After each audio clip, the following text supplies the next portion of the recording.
নমস্কাৰ বন্ধু বান্ধৱীসকল ইতিমধ্যে আসাম ডাইৰেক্ট ৰিক্ৰুটমেণ্ট কমিশ্যনৰ ক্লাছ 3 ক্লাছ 4 পদৰ এক্সাম ডেট হিমন্ত বিশ্ব শৰ্মা ছাৰে ঘোষণা কৰিলে আৰু তাৰ লগে লগে হোৱাদোৱা লাগি পৰিছে এই পৰীক্ষাৰ সিলেবাস কি হ'ব সেই প্ৰশ্নক লৈ আৰু যিহেতু ইতিমধ্যে CM ছাৰে এই কথা ঘোষণা কৰিছে যে এইবাৰ এডিআৰিৰ পৰীক্ষা এপিএছচিৰ লেখিয়াকৈ হ'ব ঠিক এপিএছচিৰ লেখিয়াকৈ বুলি কওঁতেই সকলোৰে ভয় লাগি গৈছে আৰু ইয়াৰ কাৰণটো হৈছে এপিএছচিৰ এক্সাম যথেষ্ট কঠিন আৰু এপিএছচিত কি হয় তিনিটা ষ্টেজত হয় সকলোৱে গম পায় প্ৰিলিমছ মেইনছ আৰু ভাইভা বা ইণ্টাৰভিউ ঠিক সেইদৰেই হ'ব আমাৰ এডিআৰি ক্লাছ 3 আৰু ক্লাছ 4 পদৰ পৰীক্ষা কিন্তু এপিএছচিৰ দৰে হ'ব বুলি কোৱাৰ লগে লগে সকলোৰে এটাই ভয় লাগিছে যে ইয়াৰ প্ৰশ্নবিলাক কেনেকুৱা হ'ব যথেষ্ট কঠিন হ'ব নেকি বা মেইনছ যিটো মেইনছত আমি ডেসক্ৰিপটিভ লিখিব লাগিব নেকি সেইটো প্ৰশ্ন এতিয়ালৈকে সমাধান হোৱা নাই অফিচিয়েল নোটিছ আহিলেহে সেই প্ৰশ্নটো সমাধান হ'ব যিটো 2 নম্বৰ পেপাৰৰ কথা কৈছো যিটো মেইনছৰ কথা কোৱা হৈছে ডেসক্ৰিপটিভ হ'ব নে এমসিকিউ টাইপেই হ'ব সেইটো আমি পিছত গম পাম কিন্তু প্ৰথম ষ্টেজৰ পৰীক্ষাটো এমসিকিউ টাইপে হ'ব আৰু লাষ্টত ভাইভা অনুষ্ঠিত হ'ব আৰু এই ক্ষেত্ৰত ক্লাছ 3 পদৰ কম্পিউটাৰ প্ৰেক্টিকেল টেষ্ট বা স্কিল টেষ্টৰ কোনো ধৰণৰ আপডেট এতিয়ালৈকে অহা নাই লাষ্ট ইয়াৰ যিটো আমাৰ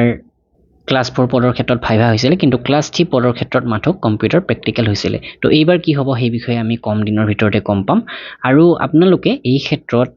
যোৱা বছৰৰ সিলেবাস অনুসৰি প্ৰস্তুত কৰা আমাৰ এই পিডিএফখন লৈ ল'ব পাৰে এইখন ক্লাছ 3 পদৰ বাবে মাত্ৰ 152 টকা য'ত 18000 প্ৰশ্ন উত্তৰ পাব সম্পূৰ্ণ সিলেবাস কভাৰ হ'ব ইয়াতে তো আপোনালোকে চাওক এয়া লাষ্ট ইয়াৰৰ 28 আগষ্ট 2022ত বেচেলৰ ডিগ্ৰী আৰু বেচেলৰ ডিগ্ৰী উইথ কম্পিউটাৰ তেনেকুৱা ধৰণৰ পদখিনিৰ এক্সাম অনুষ্ঠিত হৈছিল আবেলি আৰু এইচএছএলসি ইকুইভেলেন্ট পদখিনিৰ এক্সাম অনুষ্ঠিত হৈছিল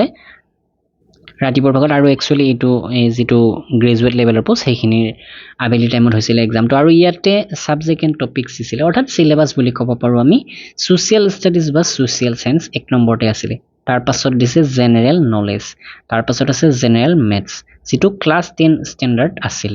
তাৰ উপৰি আছিল mental ability and logical reasoning আৰু লাষ্ট আছিল জেনাৰেল ইংলিছ আৰু আমি লাষ্ট ইয়াৰ দেখিবলৈকে পাইছিলো যে সোশ্যাল ষ্টাডিজ বা সোশ্যাল সায়েন্স যিটো বিশেষকৈ আমাৰ সেবাৰ কিতাপবিলাকৰ ক্লাছ 8 9 10ৰ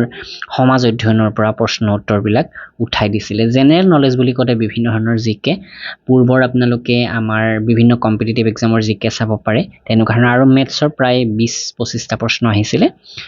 ইমান কঠিন বুলিও ক'ব নোৱাৰি আৰু ইমান সহজ বুলিও ক'ব নোৱাৰি সেই কিটা প্ৰশ্ন মেন্টেল এবিলিটি তথা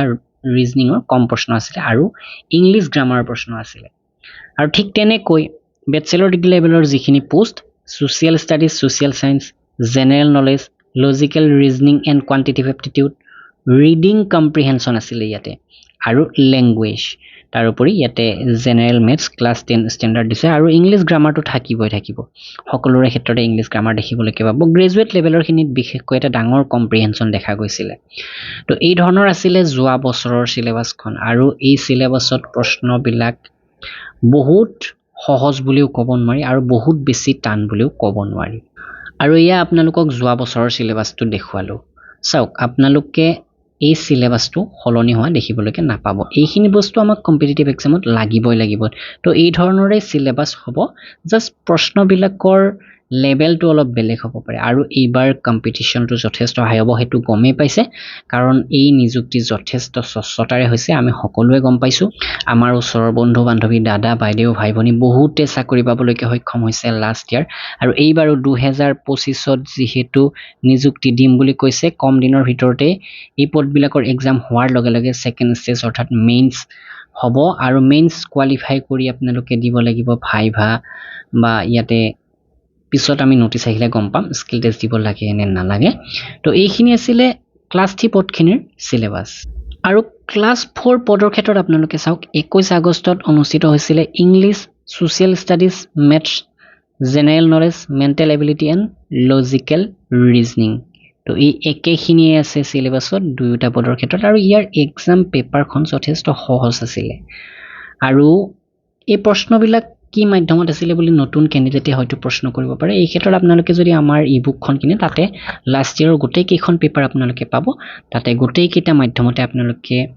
প্ৰশ্নবিলাক দেখিবলৈকে পাব আৰু লাষ্ট ইয়াৰ ক্লাছ 4 পদবিলাকৰ ক্ষেত্ৰত 135টা প্ৰশ্ন আছিল তো এই ক্ষেত্ৰত আৰু এটা পইণ্ট আছিলে নো নিগেটিভ মাৰ্কিং, অৰ্থাৎ আপোনাৰ ভুল হ'লে পোৱাৰ পৰা কাটা নাযায়। তো আৰু আপোনালোকক যোৱা বছৰৰ পেপাৰ এখন মই দেখুৱাই আছোঁ, এইখন পেপাৰ 1 হয় আৰু এই পেপাৰ 1ৰ ক্ষেত্ৰত মন কৰক 135টা প্ৰশ্ন, 2 ঘণ্টা সময় দিছিলে। ইয়াতে অসমীয়া, বেংগলী, বড়ো, হিন্দী আৰু ইংৰাজী 5টা মাধ্যমতেই এই